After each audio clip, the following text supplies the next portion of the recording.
बार भगवान शंकर के अंशभूत महर्षि दुर्वासा पृथ्वी पर विचर रहे थे। घूमत घूमते वे एक मनोहर वन में गए। वहाँ एक विद्याधर सुंदरी हाथ में पारिजात पुष्पों की माला लिए खड़ी थी। वह माला दिव्य पुष्पों की बनी थी।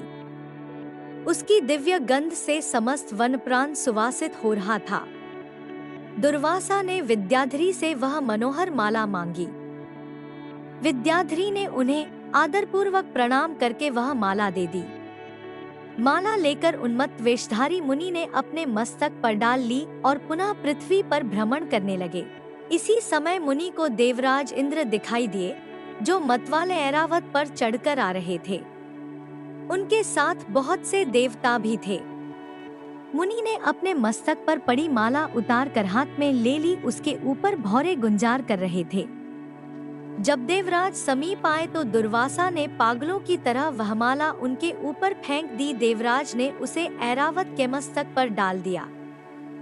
ऐरावत ने उसकी तीव्र गंध से आकर्षित हो सूंड से माला उतार ली और सूंघकर पृथ्वी पर फेंक दी। यह देख दुर्वासा क्रोध से जल उठे और देवराज इंद्र से इस प्रकार बोले, अरे ओ इंद्र, ऐश्वर्य के घमंड से तेरा हृदय दूषित हो गया है। तुझ पर जड़ता छा रही है, तभी तो मेरी दी हुई माला का तूने आदर नहीं किया है। वह माला नहीं, श्री लक्ष्मी जी का धाम थी। माला लेकर तूने प्रणाम तक नहीं किया। इसलिए तेरे अधिकार में स्थित तीनों लोकों की लक्ष्मी शीघ्र ही अदृश्य हो जाएगी। यह शाप सुनकर देवराज इंद्र घबरा गए और तुरंत ही ऐरावत से उतरकर मुनि के चरणों में पड़ गए।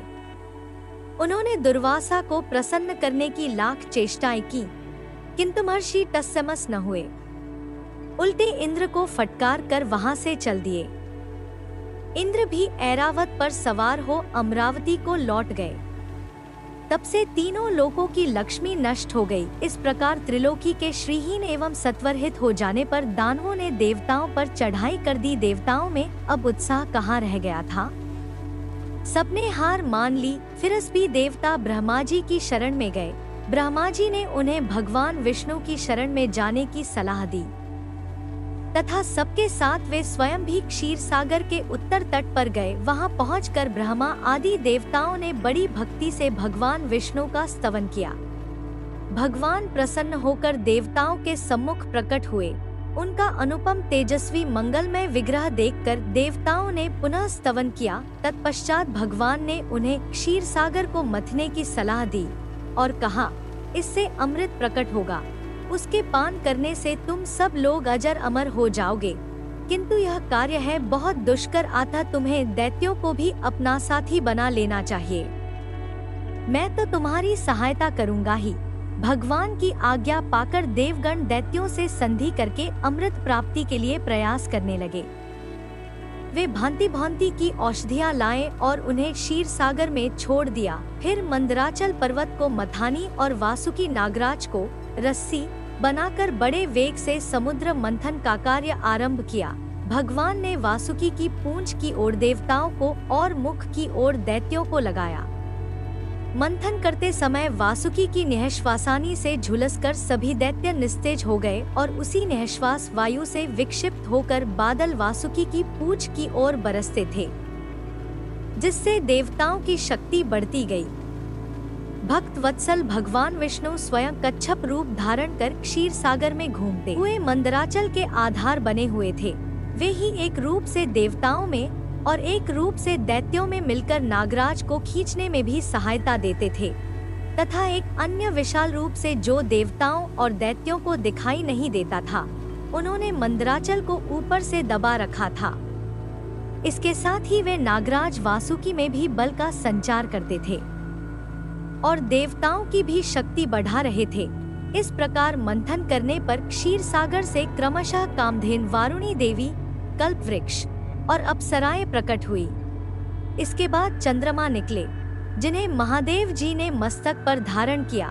फिर विष प्रकट हुआ, जिसे नागों ने चाट लिया। तदनंतर अमृत का कलश हाथ में लिए धन्वंतरी का प्रादुर्भाव हुआ। इससे देवताओं और दानवों को भी बड़ी प्रसन्नता हुई। सबके अंत में क्षीर समुद्र से भगवती लक्ष्मी देवी प्रकट हुई। वे खिले हुए कमल के आसन पर विराजमान थी। उनके अंगों की दिव्य कांति सब ओर प्रकाशित हो रही थी। उनके हाथ में कमल शोभा पा रहा था। उनका दर्शन कर देवता और महर्षिगण प्रसन्न हो गए। उन्होंने वैदिक श्री सूक्त का पाठ करके लक्ष्मी देवी का स्तवन करके दिव्य वस्त्राभूषण अर्पित किए। वे उन दिव्य वस्त्राभूषणों से विभूषित होकर सबके देखते देखते अपने सनातन स्वामी श्री विष्णु भगवान के वक्ष स्थल में चली गई। भगवान को लक्ष्मी जी के साथ देखकर देवता प्रसन्न हो गए। दैत्यों को बड़ी निराशा हुई।